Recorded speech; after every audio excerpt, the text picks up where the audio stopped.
Bienvenidos a Televisión Extremeña. Estamos en el despacho del presidente de la Junta de Extremadura, con Guillermo Fernández Vara. Bienvenido a esta casa, bienvenido a esta su casa en este caso. Gracias por habernos acogido en estos primeros días de formación de un gobierno en el que supongo que la tarea no ha sido fácil, la de arrancar, me refiero. Bueno, mi casa no, porque si fuera mi casa estaríamos en Olivenza y no estaríamos aquí ahora, ¿no? Es la casa de todos los extremeños y desde donde se toman las decisiones en nombre de ellos, ¿no? Muchas gracias y encantado de poder estar en vuestro programa y responder a las preguntas que queráis formular. Ha sido, como digo, un arranque no precisamente fácil, porque han venido una serie de problemas que prácticamente se han concatenado y han aparecido todos juntos. ¿Estaban antes? ¿No estaban? ¿Estaban ocultos? Sí, bueno, estaban ahí y estaban intencionadamente latentes, es decir, intencionadamente ocultos, y han aparecido y han aflorado todo por el momento en el que la capacidad de ocultar los problemas pues se ha visto superada, ¿no?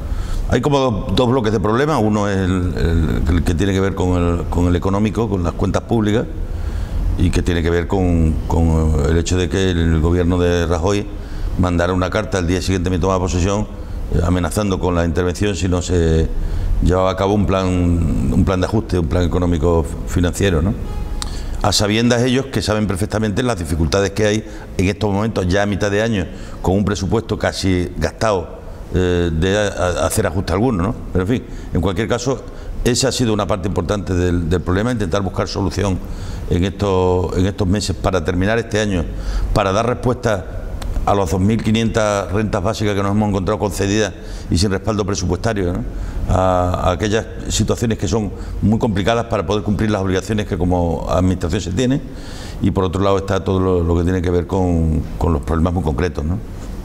Nos hemos quedado sin avión, nos hemos quedado sin transporte escolar porque los tribunales han tumbado el concurso del año 2012, nos hemos quedado sin tren porque el gobierno de España viene a hacerse fotos pero no a poner trenes, nos hemos quedado sin aquello que a mi juicio era muy importante para esta tierra, que era un compromiso firme del gobierno de España con Extremadura, ¿no? Y todo prácticamente en una semana, la semana trágica del transporte. La semana trágica del transporte, en el que además en la misma semana ha habido dos tribunales distintos que han tumbado dos hechos distintos del gobierno de Monago. Por un lado el concurso del 2012 y por otro lado el acuerdo marco que se tomó en víspera de las elecciones, ¿no?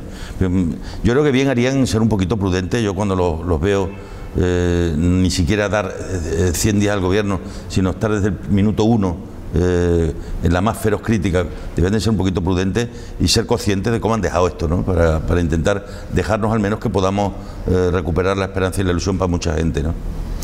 Vamos a hablar de economía en principio, de los presupuestos, porque nada más aterrizar en la presidencia de la Junta de Extremadura va descubriendo cosas poco a poco. Entre otras, ha anunciado que hay 600 millones de euros de ingresos ficticios en el presupuesto de 2015. Sí, hay 600 millones de euros que no están soportados por ninguna certidumbre. Es decir, que a fecha de hoy podemos casi asegurar que no van a llegar. En cambio están en el presupuesto de gastos, con lo cual esa diferencia entre los ingresos y los gastos es lo que está, por un lado, produciendo el déficit muy por encima del permitido, y por otro lado la absoluta seguridad de que va a haber que hacer de aquí a final de año un esfuerzo para que no se ejecute el 100% del presupuesto, porque si se ejecutara el 100% del presupuesto no estaríamos en un déficit de un 2, estaríamos en un déficit de un 4 y pico cuando acabe el año, ¿no? Tanto la situación es bastante delicada. No obstante, nosotros estamos mirando partida por partida para ver cuál, sin hacer daño, es decir, sin que signifique eso recorte de derechos para la ciudadanía, podemos dilatar su ejecución para intentar ser los más cumplidores posibles cuando llegue el fin de año, en el bien entendido de que voy a cumplir aquello que he dicho. Yo no voy a recortar ni nada que tenga que ver con la salud de la gente, es decir, nada de sanidad, ni nada que tenga que ver con la educación de nuestros hijos. Eso lo puedo asegurar, lo puedo garantizar. Y este año al menos se va a poder cumplir esos compromisos sociales. Ha hecho alusión precisamente a la renta básica antes, o por ejemplo la paga de las mujeres comprometida para mayores de 75 años, de la que hemos conocido no hace mucho tiempo, hace unos pocos días, que se han pagado muy pocas y que además se han roto las previsiones. La ciudadanía tiene que saber, y yo me voy a encargar de que lo sepa, de que hemos tenido un gobierno que, siendo incumplidor al 31 de diciembre de todo, incumplió el déficit, la deuda, el pago a proveedores, la regla de gastos, en víspera electoral se sacó de la chistera ofertas electorales que evidentemente no iba a pagar él, por eso las hizo. Yo invito y que pague el que venga luego, pero que es de una irresponsabilidad brutal, porque sabían en el mes de febrero que estaban incumpliendo ya el objetivo de déficit, y a pesar de eso se comprometieron por intentar ponerle precio al voto de la gente a una serie de cuestiones que no van a resolver los problemas reales de la gente, y en cambio van a poner en serio riesgo las cuentas públicas, ¿no? Yo creo que han actuado como verdaderos irresponsables, no dándose cuenta hasta qué punto eso podía hacer daño y comprometer seriamente las posibilidades de Extremadura en un futuro próximo, ¿no? Y en el horizonte está el equilibrio presupuestario, la reunión con Montoro el 31 de agosto. ¿Qué le va a pedir al ministro? Yo me voy a comprometer a cumplir el objetivo de estabilidad, como no puede ser de otra manera, pero le voy a pedir que me dé tiempo, ¿no? O dicho de otra manera, le voy a pedir lo mismo que el Rajoy le pidió a Europa. Necesitamos tiempo para poder cumplir el objetivo de alcanzar el equilibrio presupuestario, y además me comprometo a hacerlo en el plazo de 3 años, pero necesito esos 3 años, porque si no, no lo podemos hacer. No lo podemos hacer porque la capacidad que tenemos de reducir el gasto significaría tal drama para la vida de tanta gente que yo no solo es que no me vaya a comprometer, es que no voy a permitir que se lleve a cabo, ¿no? Extremadura necesita que España sepa que nuestra situación es difícil, que nuestras posibilidades son limitadas y que necesitamos que nos ayuden, ¿no? Y yo voy a hacer todo lo posible para que eso se produzca de esa manera. Y además, comprometiéndome a cumplir la ley, le voy a pedir a Montoro que la cumpla también. Si el Gobierno de España tiene una obligación con Extremadura de invertir un punto del PIB anual según el Estatuto de Autonomía, ya lleva 3 años sin hacerlo, es decir, tendría que hacerlo. Cumplimos las leyes, las cumplimos todos. No vale que las leyes que tú tienes que cumplir te las exijo y las que tengo que cumplir yo me las salto, ¿no? Yo creo que hablando se entiende la gente y nos vamos a entender a buen seguro, ¿no? No sé si está deseando que pasen estos meses del 2015 para poder configurar y trabajar con un presupuesto propio de cara al año 2016. Sí, pero a mí me preocupa fundamentalmente no tanto los números, que también, me preocupa fundamentalmente los dramas sociales, ¿no? Hoy hemos sabido que en España ya hay por encima de un 45%, y Extremadura desgraciadamente no es una excepción, de parados que no tienen prestaciones. Es decir, casi la mitad de los parados, y en Extremadura tenemos 150.000, ya no tienen prestaciones. Es decir, no tener prestaciones significa que no tienes nada para poder llevar los alimentos a tu casa, para poder comprar los libros de tu hijo, o para poder pagar el recibo de la luz. Es decir, esa es la realidad, y eso es lo que realmente tenemos que ser conscientes de, que estamos en una situación en la que los datos indican que la economía va mejor de lo que iba hace un año, pero a la vida de la gente no ha llegado. Y la gente lo está pasando muy mal, y nosotros tenemos que ser capaces de dar respuesta a esa demanda, ¿no? Y ahora estoy buscando dinero debajo de las piedras para intentar poder sacar en el otoño un plan de empleo social que de alguna manera mitigue o palíe el enorme daño que esta crisis está haciendo en la gente más humilde, que peor lo están pasando, ¿no? Porque o somos capaces entre todos de limitar los efectos que está teniendo, o realmente que Extremadura puede verse dentro de muy poco tiempo como una importante reducción de población. Sencillamente porque aquí la gente no tenga esperanza de vida y la vayan a buscar a otras partes, ¿no? Yo eso lo voy a combatir con toda mi fuerza, ¿no? La mejor política social es el empleo. Sin duda alguna.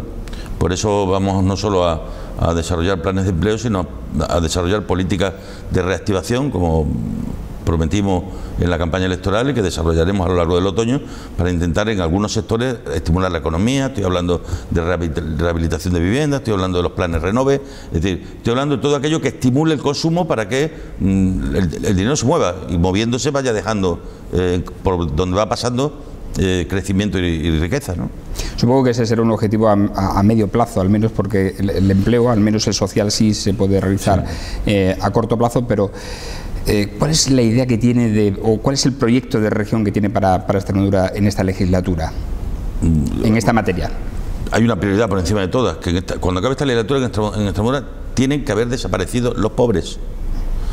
Cuando digo esto, estoy diciendo un compromiso muy firme. Tiene que desaparecer de nuestras vidas la pobreza. Si no desaparece la pobreza de nuestras vidas, podremos maquillar los datos, podremos vender que vivimos en el mejor de los mundos, será mentira. Y junto a eso, la calidad de los servicios públicos, la sanidad y la educación tienen que recuperar lo que fueron, y luego no solo estamos hablando de empleo cuantitativamente hablando, sino estamos hablando también de empleo cualitativamente hablando. Es decir, en esta tierra hay mucha gente trabajando por 200, por 300, por 400 euros, y si a eso se le llama empleo, que venga Dios y lo vea. Eso es infraempleo.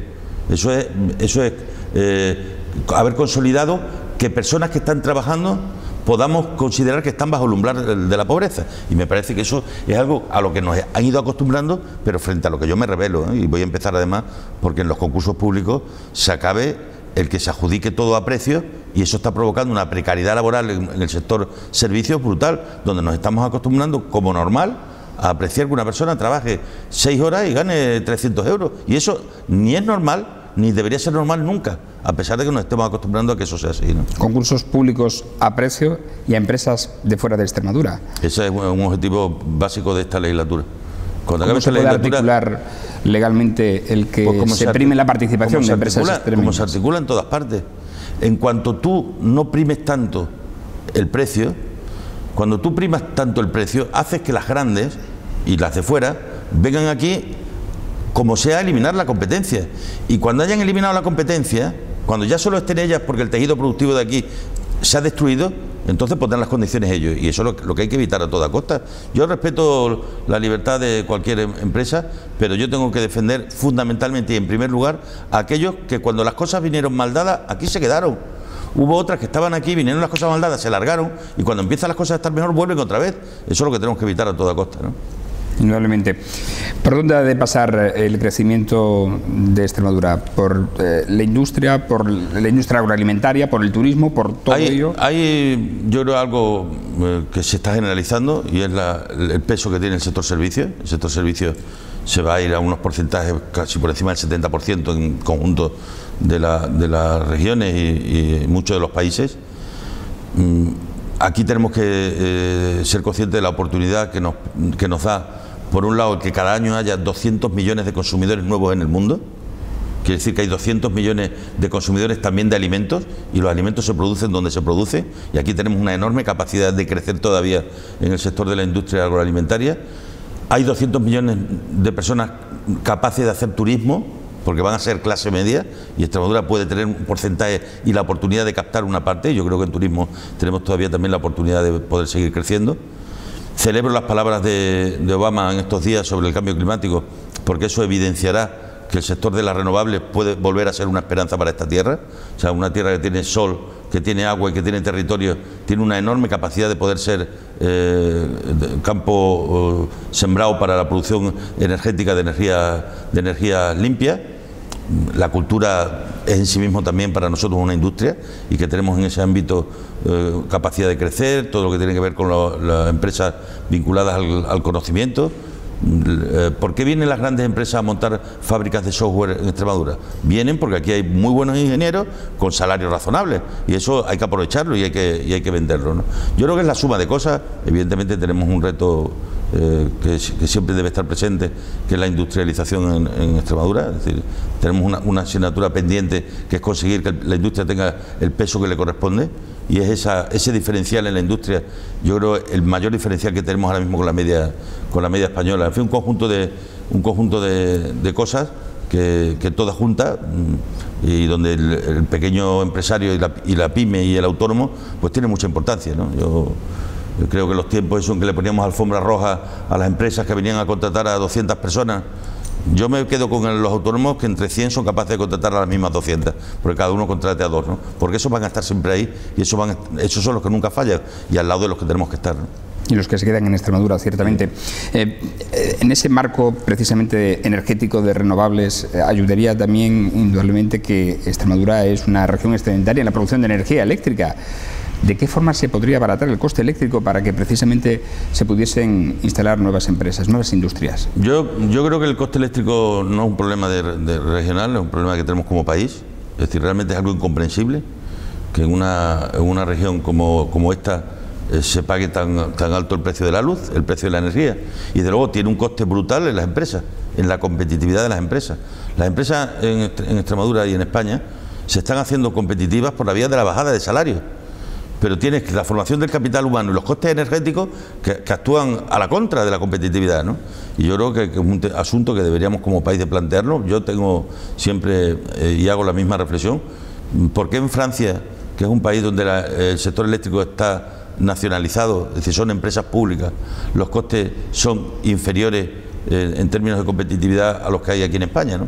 No lo sé, realmente creo que es un sector al que no he visto que haya llegado la competencia, Está claro que en el sector de las comunicaciones y de la telefonía la competencia está presente todos los días y se ha beneficiado la ciudadanía y nuestros bolsillos de esa competencia. En el sector eléctrico no la veo, no la percibo, no veo que haya realmente una competencia visible que te permita optar por uno u otro en función de que te ofrezcan mejores servicios y mejores precios, ¿no?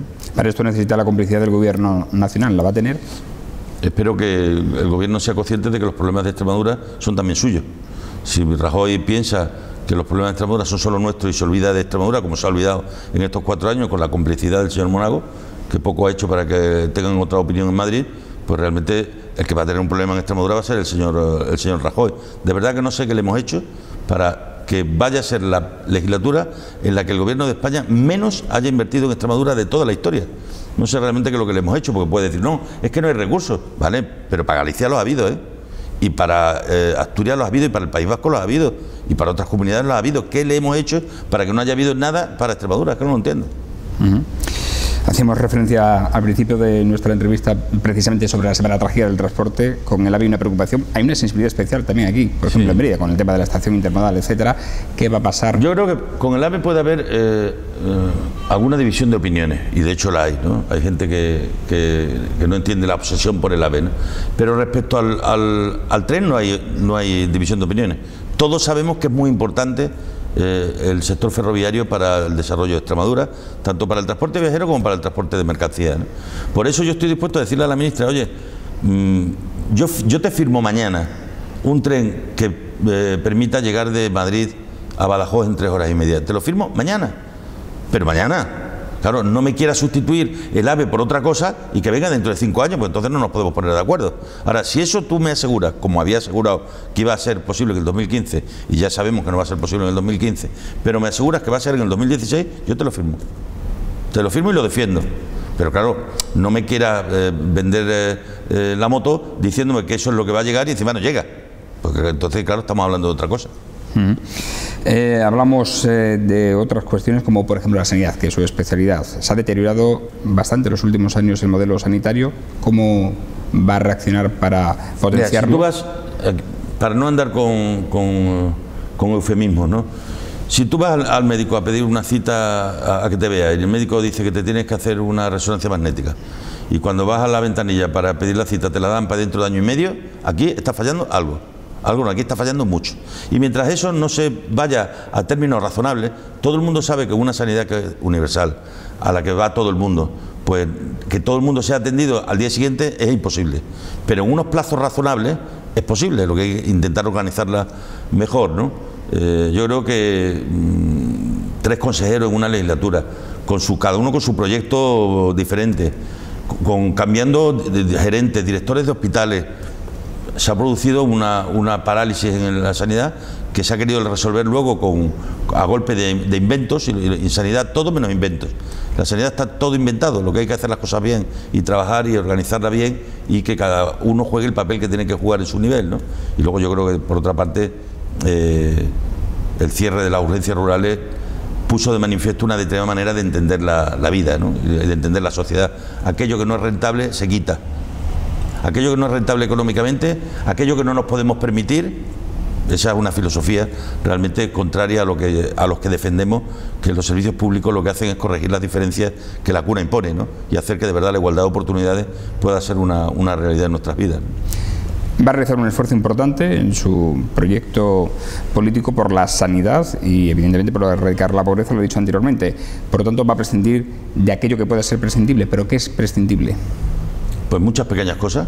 Por ejemplo, yo ya he comunicado al director del Festival de Teatro que el año que viene, en los presupuestos del año que viene, no habrá nada para los CERES.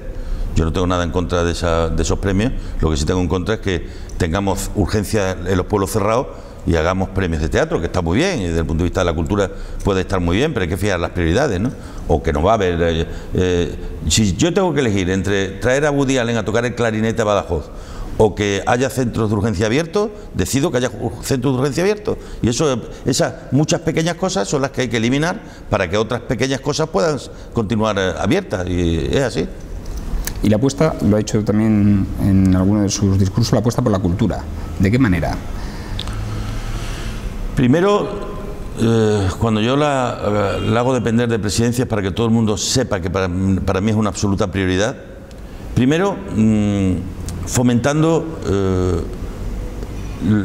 las industrias culturales, fomentando el ejemplo que puede ser para mucha gente que empieza, y luego dinamizando la vida cultural de nuestros pueblos. Está muy bien que tengamos o seamos la comunidad autónoma con más bibliotecas o con más casas de la cultura, de nada sirve si están cerradas. Entonces tenemos que llenar de cultura las casas de la cultura de Extremadura. Tenemos que llenarlas de vida cultural, y eso es un esfuerzo que tenemos que hacer todos. El otro día aquí mismo con los presidentes de Diputación lo hablábamos. Tenemos que ver en qué podemos colaborar, y este es uno de los ámbitos en los que podemos colaborar mucho, como podemos colaborar también en el ámbito del turismo, ¿no? Y creo una prioridad, porque la cultura no es un lujo, la cultura es una necesidad. La cultura es la que te permite, además de tener conocimiento, tener conciencia crítica, saber valorar adecuadamente lo que significa para la gente el acumular conocimiento, acumular información, saber que eres parte de la historia porque conoces la historia. Todo eso yo creo que forma parte de un bagaje que para mí es esencial e imprescindible, ¿no? La llegada en esta segunda etapa a la presidencia viene precedida por muchísimos cambios. Primeros personales, ¿no? Porque creo que utiliza menos el coche oficial, sí, anda más en la calle, habla más con la gente. Hombre, yo tengo la suerte de ser repetidor, que en este caso, y por tanto saber qué cosas hice mal los 4 años que fui presidente, qué cosas que no es que estén ni bien ni mal, sencillamente que te apartan de la gente, que te hacen marcar una distancia. Y entonces lo que me he propuesto es, aunque haya gente a la que no le haya gustado en exceso, hacer de esta legislatura una legislatura absolutamente normal, y donde haya un gobierno de gente normal para la gente normal. Es decir, hacer lo que hacen los demás, y si los demás van por la calle, hay que ir por la calle. Si los demás van sin policía, hay que ir sin policía. Si los demás van sin escolta, pues ir sin escolta. Si los demás hacen uso de los transportes públicos, hacer uso del transporte público. Normal, hacer las cosas normal, porque lo contrario es lo que te aleja de la ciudadanía, y sin que te des cuenta. No hay nada que haga más daño a la política que un coche oficial. ¿Por qué? Porque desde el coche oficial la vida se ve diferente, se ve distinta, y hay que verla desde fuera. Hay que verla allí donde está la ciudadanía, allí donde está la gente, en las plazas de los pueblos, entre otras cosas para que te puedan decir lo que quieres. Unas veces te gustará y otras no te gustará. A mí ayer, o antes de ayer, me paraba aquí en Mérida un señor y me cantó las verdades del barquero. Y digo, ¿se habrá quedado usted descansando, amigo? Pero el tío tuvo la oportunidad de decirlo, y a mí me hizo reflexionar. Y en algunas cosas probablemente se pasara, pero en otras eran verdades como puño. Y lo que necesitas cuando estás en los puestos de responsabilidad es que todos los días tengas la posibilidad de que alguien te cante las verdades del barquero, porque es lo que te hace nunca perder la referencia, ¿no? No perder el contacto con la ciudadanía. ¿Está haciendo, por tanto, lo contrario que hizo el gobierno anterior? Lo digo porque en aquella en el inicio de otra legislatura era el gobierno de los mejores, ahora es el gobierno de personas normales. Sí. Yo creo que el gobierno en la anterior legislatura creó una realidad que no existía y se fue a vivir a ella. Es decir, como la realidad en la que vivíamos era dura, crearon una nueva realidad y se fueron todos a vivir felices a ella, ¿no? Y allí estuvieron. No digo todos, porque hay mucha gente que me consta que ha trabajado, y que ha trabajado duramente, y que ha hecho lo posible y lo imposible por mejorar las cosas, ¿no? Pero su cúpula se fue a vivir a un mundo ideal, y desde ese mundo ideal nos hablaban. Claro, por eso todo lo que nos decían nos sonaba a música celestial, porque vivían en un mundo distinto y estaban percibiendo una realidad distinta de la que percibíamos los demás, ¿no? ¿Cómo ha sido su relación con el Partido Popular después de estos 4 años que ha pasado en el partido, precisamente a la oposición, en la que, bueno, ha dicho que ha sido víctima de muchos ataques y que ahora va a responder? No, yo voy a tener la relación que los demás quieran tener conmigo, y como la quieran tener. ¿Que quieren que juguemos en campo de césped? Jugamos en campo de césped, pero si quieren que juguemos en campo de tierra, jugamos en campo de tierra. Es decir, yo lo que quiero y deseo es que busquemos lo mejor para la ciudadanía y nos preocupemos de sus vidas, ¿no? Ahora, si entramos en el terreno de la contundencia personal, yo no voy a ser el que fui, es decir, no les voy a poner nunca más la otra mejilla, ¿no? A mí me estaban persiguiendo, se estaban intentando destruir mi reputación y mi honorabilidad. Yo contestaba siempre educadamente y con propuestas, ¿no? Si ahora se va contra mí, aquel que vaya contra mí, que sepa que va a tener la respuesta adecuada y la respuesta debida, ¿no? Yo creo que bien haríamos en preocuparnos por la vida de la gente, por sus problemas, y olvidarnos de que destruir al adversario es la mejor táctica en política. Yo creo que eso no vale absolutamente para nada. No obstante, si quieres que juguemos en ese territorio, jugamos en ese territorio, pero de luego eso ni aporta nada a la vida de la gente, ni sirve absolutamente para nada, ¿no? Lo que no van a encontrar en mí es Alvara que aguantaba todo lo que se quería decir de él y contestaba con una sonrisa, ¿no? Eso se terminó. ¿El PP ha jugado sucio? Conmigo sí. ¿Usted? Conmigo sí. Conmigo han jugado sucio. A mí me han intentado quitar del medio denunciándome por delitos electorales en 2 ocasiones, la última en esta campaña electoral, para ver cómo podían ganar en los tribunales lo que sabían que iban a perder en las urnas. De mí se han inventado informaciones que eran falsas, informaciones falsas. A mí se me ha querido investigar para intentar encontrar cosas que sabían que no podían encontrar, porque uno podrá tener aciertos o errores, pero nunca ha metido la mano. Podrá meter la pata, pero nunca la mano. Y entonces yo sabía y estaba absolutamente tranquilo que de mí no iban a poder encontrar nada. Probablemente ellos pensaban que es imposible que haya alguien que no tenga algo. Bueno, pues encontraron a uno que no tenía nada y ese era yo. Tiene una legislatura en mayoría no absoluta, necesita de la colaboración de los otros grupos parlamentarios. Le veo trabajando incluso muy interesadamente con Ciudadanos, que pese a que tiene solamente una diputada, está llegando, creo que, a acuerdos con ellos. ¿Va a ser esta legislatura muy distinta a la que tuvo hace 8 años con mayoría absoluta? Sí, claro, entre otras cosas porque cuando uno no tiene mayoría absoluta tiene que ser consciente desde el minuto 1 que no la tiene. Y tiene que ser consciente de otra cosa, que si no la tienes, te la tienes que ganar. Es decir, la tienes que buscar en cada momento. Y eso exige no diálogo de última hora o negociación de última hora de trilero, sino necesitar negociación previa de las leyes, para que cuando tú mandes una ley al Parlamento tengas visos de que pueda ser allí aprobada. Por eso me he comprometido con los grupos políticos con que antes de enviar las cosas al Parlamento tendrán la oportunidad de que las hablemos, para intentar conformar mayorías una vez que llegue el momento de debatirlas, ¿no? ¿Está encontrando diálogo en precisamente los grupos de la oposición? Sí, yo he visto buena disposición en principio por parte de todos. ¿Y por parte del presidente? ¿Hay también buena disposición? Por mi parte no hay ninguna duda, que tengo todas las ganas del mundo de que sea una legislatura útil para la vida de la gente, que contribuya a resolver sus problemas y sea además que como conozco los problemas que se pueden resolver, si somos capaces de priorizarlos y de darnos cuenta de que esta no puede ser la legislatura de los 1000 anuncios ni de las 100 leyes, tiene que ser la legislatura de los 10 problemas de la gente e ir a resolverlos, ¿no? Ponerlos negros sobre blanco, ponerlos uno delante del otro o uno detrás del otro, ir uno a uno a resolver los problemas, y eso es lo que vamos a hacer. ¿Teme que en algún momento se pueda romper la estabilidad de gobierno? No, porque no hay alternativa posible. Es decir, no veo a Podemos y al PP gobernando juntos, ¿no? Entonces, como no es posible, pues la única estabilidad posible es un gobierno del PSOE o con el PSOE. No hay otra posibilidad, ¿no? ¿Y qué es lo que ha pasado? Porque en las reuniones que ha tenido con Podemos han coincidido en la mayoría de los puntos programáticos. Eran puntos programáticos que el Partido Socialista llevaba en su ADN, pero sin embargo hasta ahora no lo ha puesto en marcha y ha tenido que surgir una alternativa distinta, sí, como Podemos. Claro, es que lo que ha ocurrido en los últimos años es muy importante, lo que ha ocurrido en nuestro país, lo que ha ocurrido en la política. Los ciudadanos dieron un mensaje muy claro hace un año en las elecciones europeas. Le dijo al PSOE: o cambiáis o os cambiamos. Es decir, o volvéis a lo que nunca deberíais de haber dejado de ser, el partido que representa a esa gente que solo tienen la política como instrumento, esperanza e ilusión en sus vidas, o vamos a cambiar de opción. Y entonces nosotros lo que hicimos fue dar un giro a nuestra política hacia la defensa de los intereses de los más humildes, que nunca debimos abandonar, sin dejar de entender que solo desde el crecimiento de la economía se puede redistribuir la riqueza y por tanto generar igualdad de oportunidades, ¿no?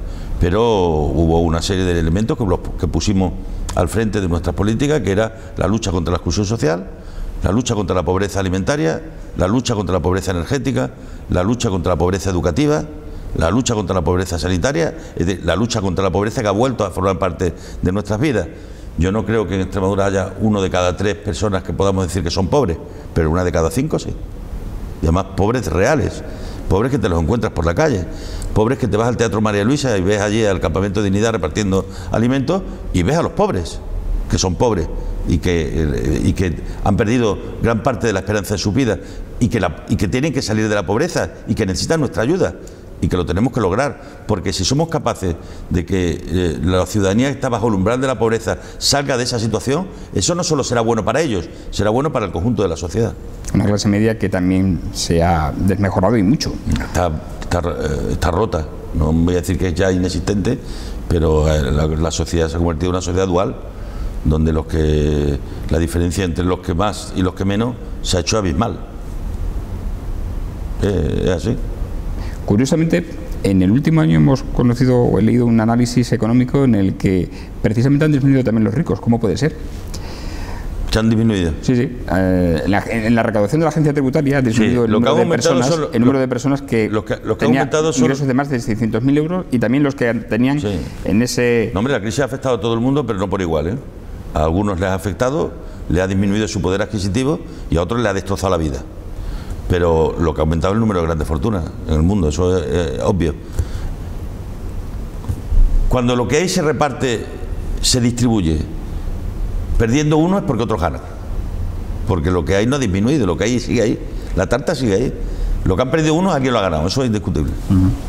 Hay muchas inquietudes en Extremadura, la está detectando, lo digo porque no hace mucho anunciaba que tienen más de 500 citas en su agenda, ¿puede ser? Sí, yo he recibido cerca de 20.000 comunicaciones en el mes de julio, 20.000, por el conjunto de vías, SMS, WhatsApp, correo electrónico, mensajes privados de Facebook, mensajes de Twitter, casi 20.000. Y muchos de ellos te cuentan realmente lo que piensan y lo que sienten. Y la tragedia por la que están pasando y por la que están viviendo. La ventaja que tienen las redes sociales es que primero ya te enteras de todo y además te enteras de todo en tiempo real. Ya quien quiera vivir en el país de Alicia ya no va a poder vivir, porque las redes sociales se encargan de decirte todos los días qué es lo que la gente piensa y qué es lo que la gente sufre y qué es lo que la gente siente. Pero está detectando que la sociedad extremeña tiene ganas de movilizarse, sí. Hombre, claro, la sociedad extremeña tiene unas ganas locas de luchar y de llevar hacia adelante. ¿Qué es lo que nos falta? Pues falta empresa de tamaño para determinados proyectos. Por eso no solo hay que ayudar a que vengan nuevas empresas, sino hay que ayudar a las que ya hay, primero sobrevivan y luego puedan crecer, porque solo ganando tamaño van a ser también competitivos, ¿no? Bueno, pues le veo muy optimista, espero que ese empeño se lleve... Es realismo, no es optimismo. Yo no soy una persona que vaya por la vida intentando recrear la realidad, ¿no? Soy bastante realista, pero también veo a un grupo de gente joven, te reúnes con los jóvenes empresarios, con los que me veré también próximamente, y cuando hablas con ellos ves que tienen muchas ganas de pelear. Y si la gente tiene ganas de pelear, Extremadura saldrá para adelante, que nadie tenga la más mínima duda, ¿no? Necesitamos que su gobierno vaya bien para que Extremadura vaya bien y para que todos los extremeños seamos un poco más felices dentro de 4 años. Sí, yo no creo mucho en la política milagro. Yo creo más en la política que ayuda, que acompaña, que está al lado de la gente, que intenta eliminar los obstáculos. Pero esa gente que tiene la creencia de que la política lo puede todo, la política es la vida. La política son las gentes, la política son los ciudadanos también, ¿no? La política son que seamos capaces de, en torno a un número determinado de temas, alcanzar una mayoría de personas que crean lo mismo y que crean en lo mismo, que yo creo que es de lo que se trata en este caso. Le agradecemos esta entrevista, Guillermo Fernández Vara, presidente de la Junta de Extremadura. Esperamos en un tiempo no muy largo poder hacer un balance de lo que ha ocurrido en estos meses, en estos primeros meses, que supongo serán de una tarea extraordinaria y formidable. Muy bien. Gracias, Guillermo Fernández Vara, gracias a ustedes por su atención. Nos vemos y seguiremos en esta programación veraniega de Televisión Extremeña. Buenas noches.